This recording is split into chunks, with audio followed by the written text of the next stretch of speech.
a number of platforms. I welcome this opportunity because it gives all of us an opportunity to ask questions and not have our engagement as a one-way traffic only.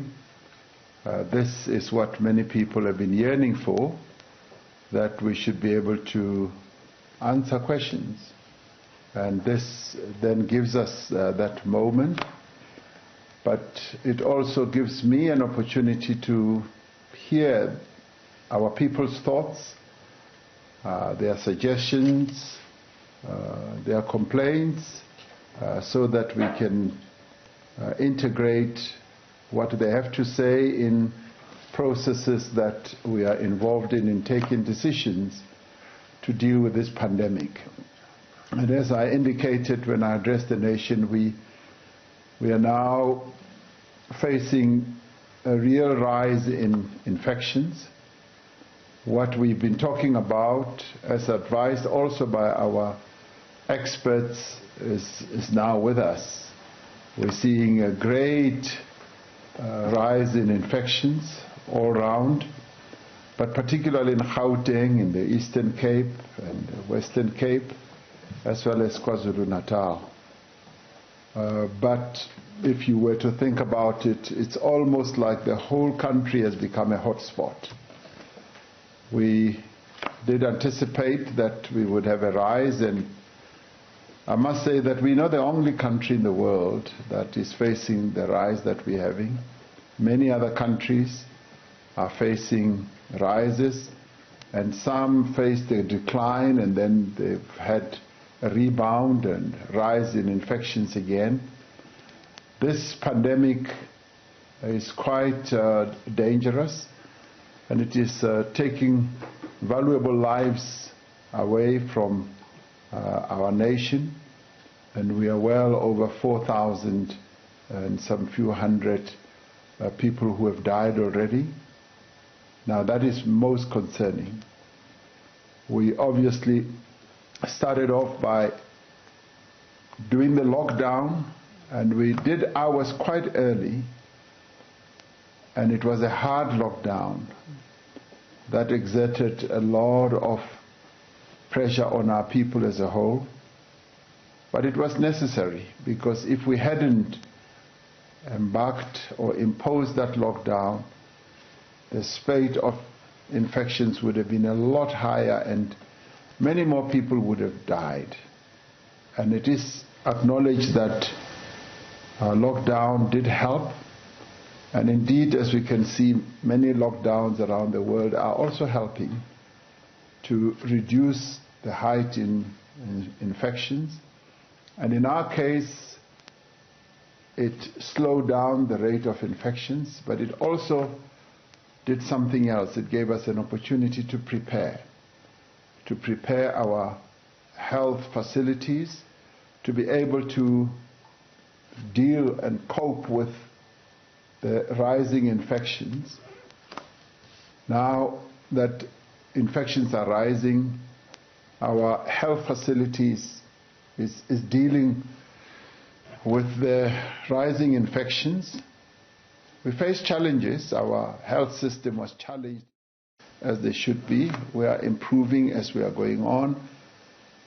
And the lockdown helped to prepare us for this moment. And the proof of that is that we've seen a lot of recoveries. We, at 49% recovery rate of the people who've been infected, and we want to increase that rate. And of course, in the course of all this, we face other challenges. Many of our frontline health workers are being infected, and a number of them have also died. And that is a major challenge that we face, as we face shortages of hospitals. Our philosophical approach to all this was really twofold: to save lives as well as to preserve livelihoods. And that is why we were then able to start loosening the restrictions on the lockdown. We are still in a lockdown, and we are now in level 3. And as we traverse our way through level 3, we've been loosening quite a number of restrictions. And in some cases, as we've encountered real challenges, we've reverted back to lockdown periods. For instance, like alcohol. With alcohol, out of the lived evidence that was given to us by our health workers and our medical advisory committee, we realized that the hospital beds that we've got are now being utilized more and more since we lifted the ban on alcohol by people who go to hospitals with trauma incidents, trauma cases that are alcohol-induced. So the National Coronavirus Command Council, as well as Cabinet, decided that let us suspend the sale of alcohol for a while. It's not a ban, it's a suspension to allow our health system to be able to cope. And in the course of all this, we are having to deal with a whole number of issues. And you will have heard that the other issue that we are having to deal with and to discuss is the opening of schools. The World Health Organization has said if any country is facing a rise in infections, opening schools is not wise. That is now a matter of great debate in our country. Teachers' unions have come forward to say their own lived experiences that many teachers are getting infected and a number of learners, and they are proposing that we should close schools. It's a matter that is now being debated and being discussed with the respective organizations, and it will be given consideration to by the National Coronavirus Command Council as well. So we crossing the river by feeling our way on the stones, and sometimes we put our feet on slippery stones or rocks, and sometimes on firm ones, and we're seeking to work together with our people. The important other thing is our main defense against this virus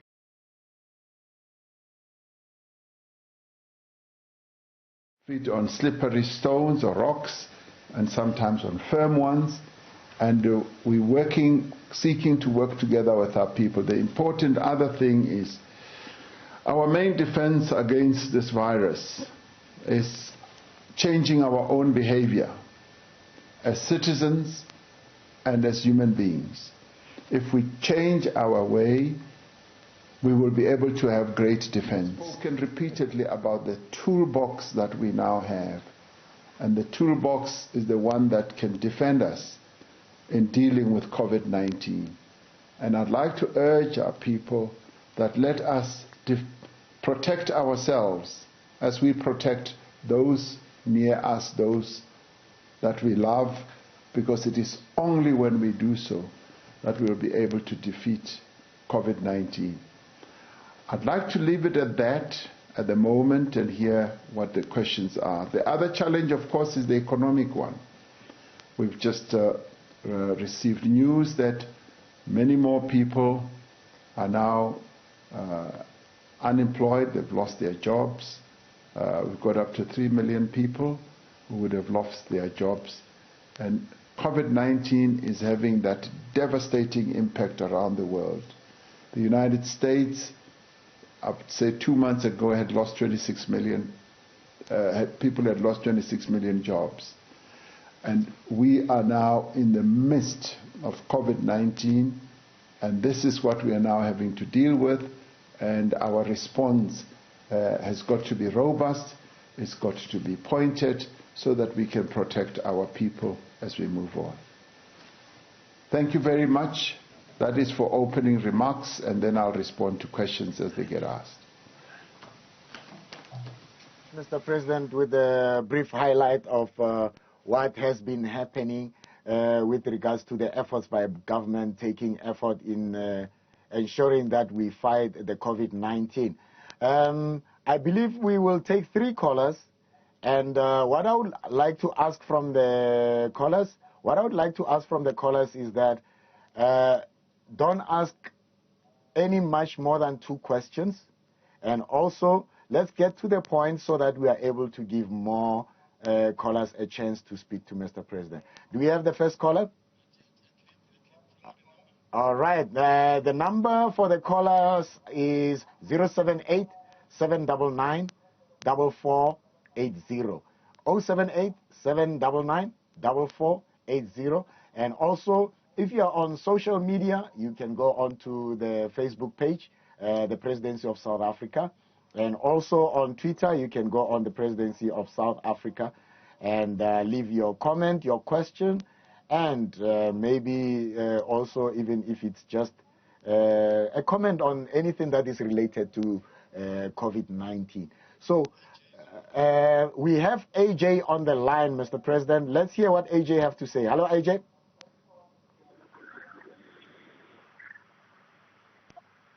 Evening. Can you hear me? Yes, we can hear you, AJ. Go on.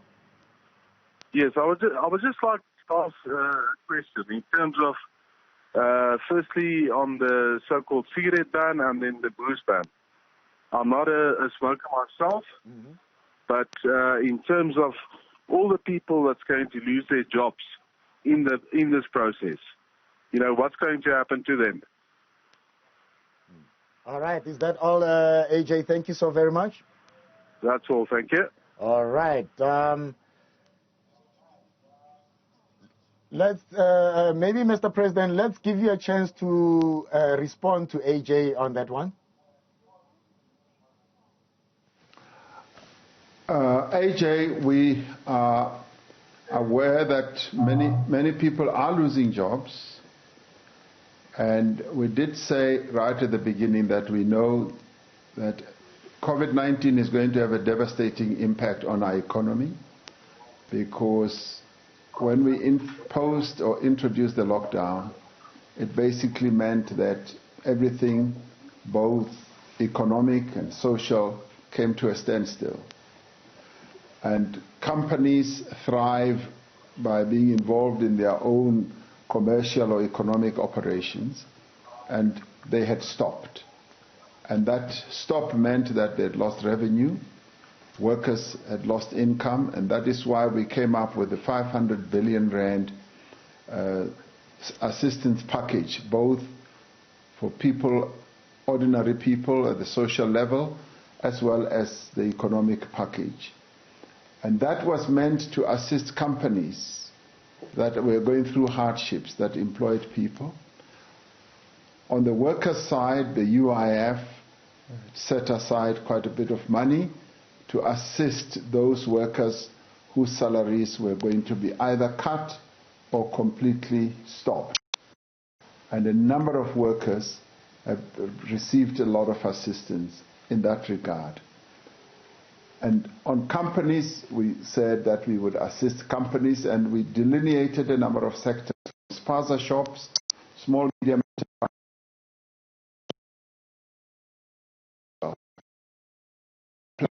Received a lot of assistance in that regard. And on companies, we said that we would assist companies, and we delineated a number of sectors, from spaza shops, small, medium enterprises, right to your other big companies as well. And we put in place a loan scheme that can help companies to survive and to meet their various requirements, financial and commercial requirements. Now, in the midst of all this, of course, a number of companies will close down. We know that as it is happening all over the world. This is not just a problem unique to South Africa.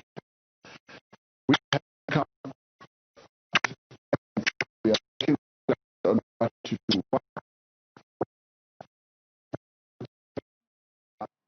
All right, so we're going to try and work on re-establishing that feed to the Presidential Imbizo. We're going to take a quick break. I'm back after this.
follow up on what you just alluded in terms of business, which over the last 2-3 weeks that you have been communicating with the nation, we have not had anything when it comes to agriculture, when it comes to rural business development. And somebody asked to say, is this relief as well as support for business only focusing on urban-based businesses and not actually looking into rural business such as agro-processing and agriculture?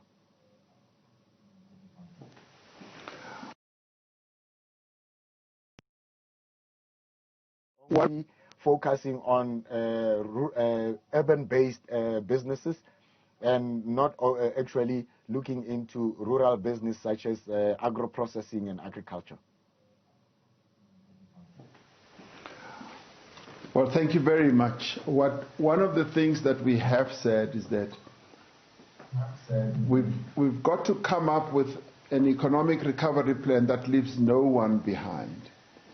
We've got to come up with an inclusive recovery plan, which will mean that we want to see inclusive growth throughout the country, but more particularly for those areas that have always been neglected.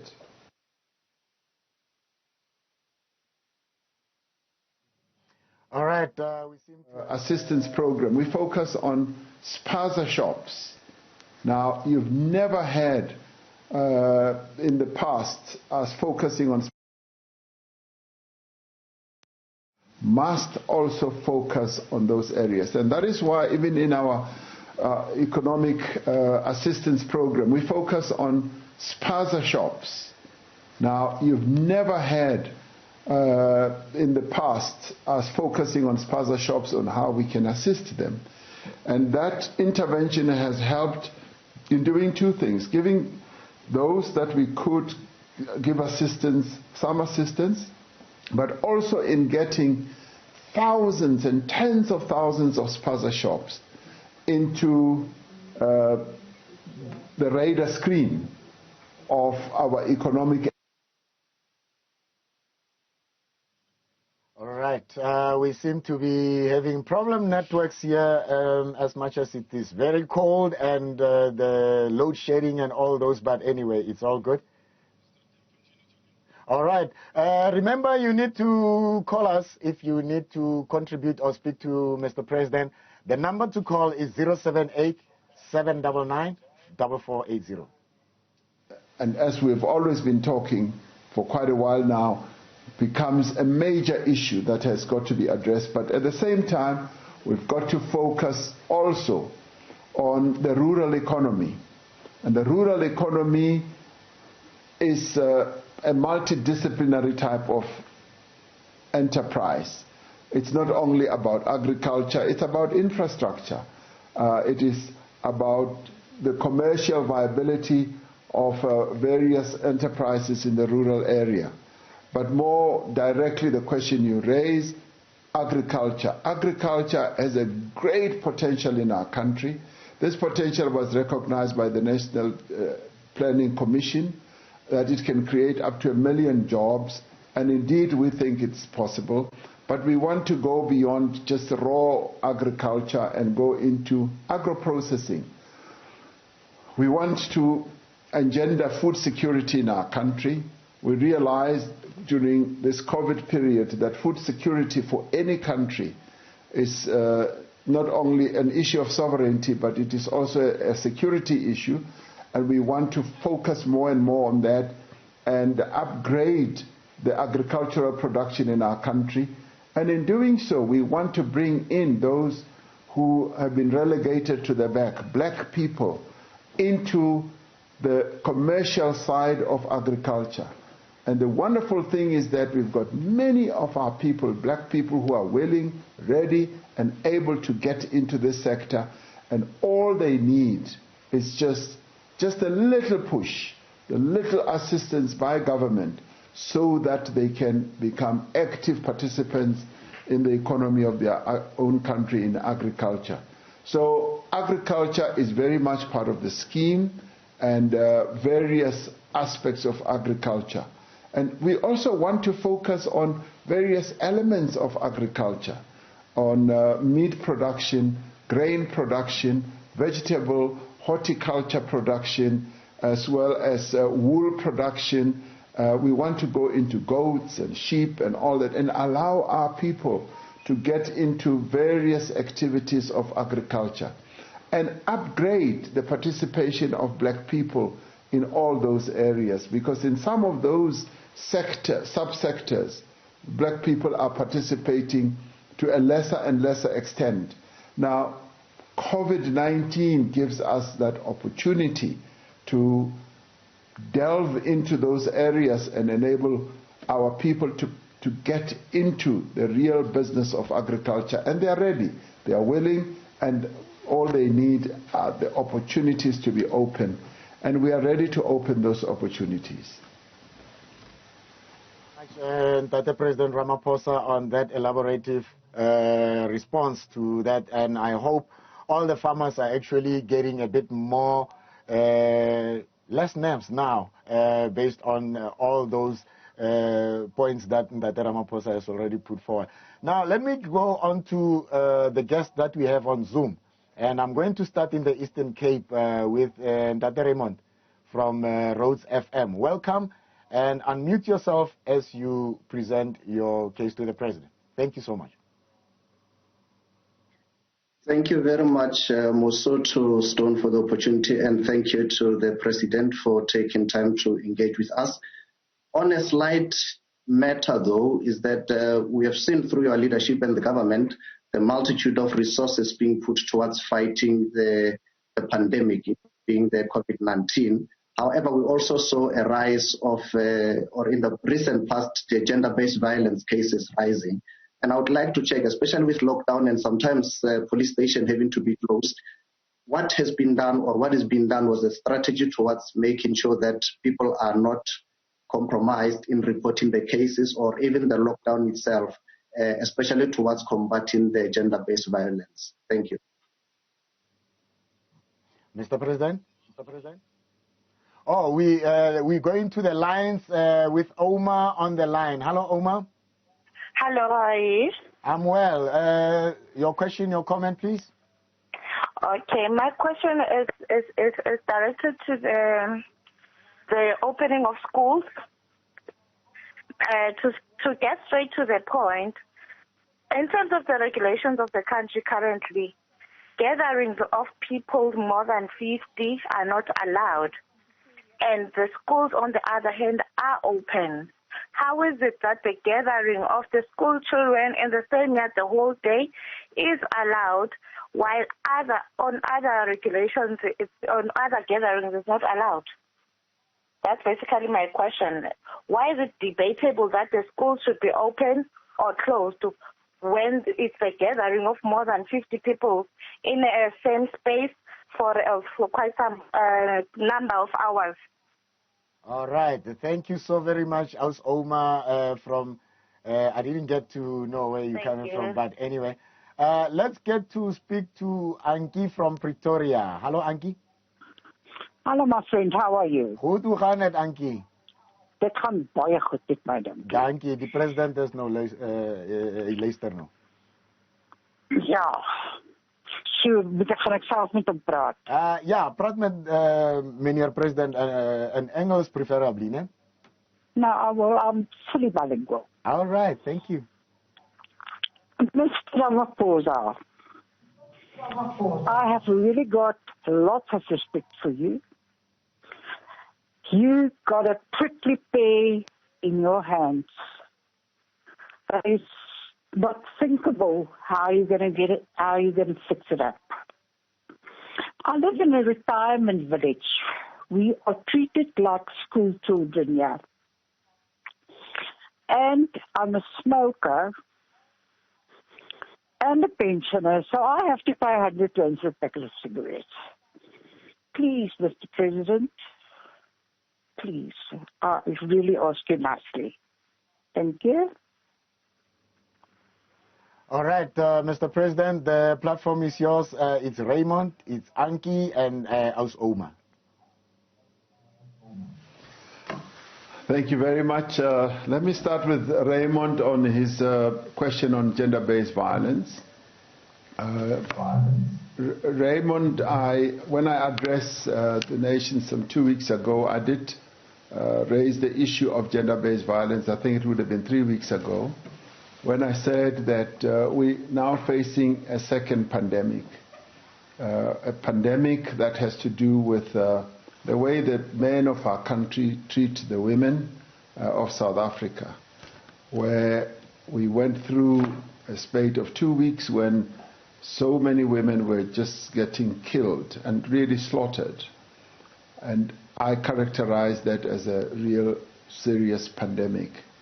And we, during the lockdown, much as other forms of gender-based violence seemed to be sort of slowing down, but we realized that the killings of women and indeed in some respects the violence that was being perpetrated against women was what I regarded as completely unacceptable, and it's as a real scourge, and it's something that the men of our country should be ashamed of.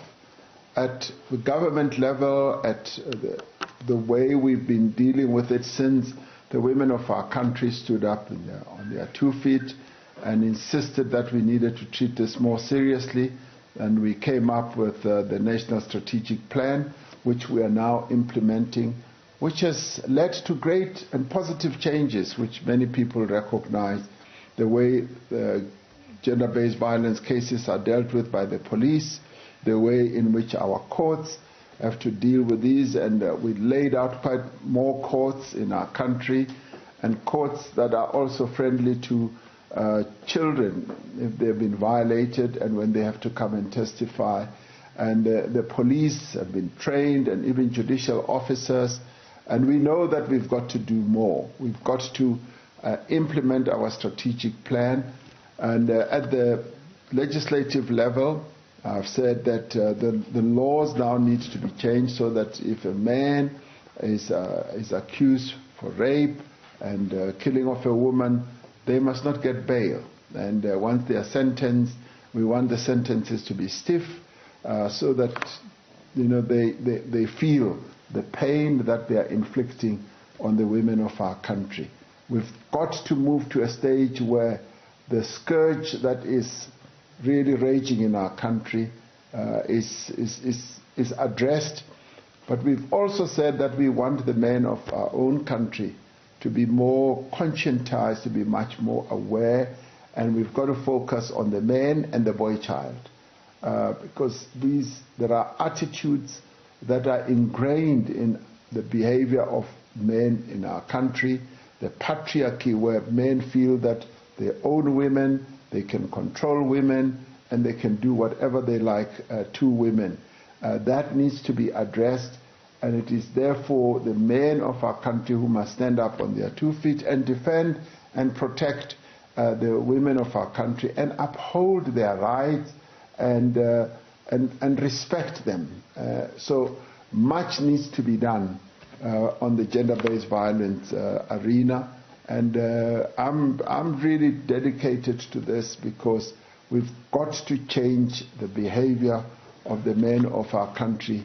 This scourge must be brought to an end, and it is when all of us as leaders and as citizens of our country, particularly as men in our country, work together and we raise the level of consciousness and demonstrate that it is not cool, it is not right to treat the women of our country as though they are our objects. We've got to respect them.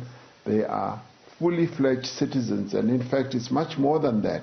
They bring life into this world, and we've got to give them that recognition, that respect, and we've got to even take it beyond that. In the workplace, there are cases of sexual harassment that continue to happen, and in the commercial world as well. In the economy, women are treated as lesser citizens. When it comes to pay levels, we find that in a number of places they do the same jobs as men, but they get less pay. So this is a struggle that all of us must join in. We've got to make sure that the representation of women is just as equal as the representation of men in all sectors of South African life. So this I see as a lifelong project that all of us must get involved in, because we've got to put this right. It is something that we cannot allow to carry on an ongoing basis, where women in our country are treated in the way that they have been, by being killed, by being raped, by being violated through violence, and by being oppressed in the workplace, at their home place. That has to come to an end at all costs. Omar, with regard to with the issue of schools, yes, you are right that we are saying that there shouldn't be gatherings of more than 50 people that are allowed. And I think your question is, why are we then opening schools? Because the learners will obviously be more than 50 at any given time. When we looked at the opening of schools, we did not really see a classroom as a gathering. We did not really see the school environment as a gathering. And we've insisted that there should be safe distancing. And I've been to a school and I saw how they had laid out the school and taken care about all the protocols that we had put in place. That had been done, and they'd even made markings where the learners should stand, where they should sit, and the wearing of masks, the sanitation, the washing of hands has happened. But notwithstanding that, we accept that a number of teachers have become infected and a number of learners have become infected. And we're not the only country that has gone ahead to open schools. A number of other countries have gone ahead to open schools. Now, the World Health Organization, as I was saying earlier, has cautioned that those countries where there is still a rise in infections, it would not be wise to open schools. And there has been a clear voice and a message that's coming from teacher unions, a number of other people, and we are going to listen to that. We're going to engage. As it is now, the Minister of Basic Education is involved with the teacher union organizations, and they are discussing this matter, and I'm hoping that we will have a consensus building type of outcome where we are able to come to a conclusion on what we should do. So I would say that in our typical consultative way, we are going to come up with a way forward on the issue of schools. Anki, you live in a retirement village, and you say, I've got a prickly pear in my hand. You're absolutely right. I'm holding a prickly pear. Sometimes it stings, and as you try to hold it in the places where it does not have the thorns, the other thorns sting you. So it is a complex problem. We've dealt with the issue of tobacco, and it is not an easy one. And we took advice on it, and also the impact just of smoking on the health conditions of people. As I said earlier, this is not a ban, it is a suspension. I said earlier that yes, the issue of tobacco will be resolved as we go through the various levels of our alert levels. So I will not say ek hoop dat jy kan mooi verstaan. Ons het nie tobacco geban nie. Ons het dit net gesuspend. En ek hoop in jou hart jy sal mooi kan verstaan, want jy is reg Ankie. Ek hou 'n prickly pear in my hande. En dit is nie baie It's not an easy process. It is quite difficult. But thank you very much for your understanding.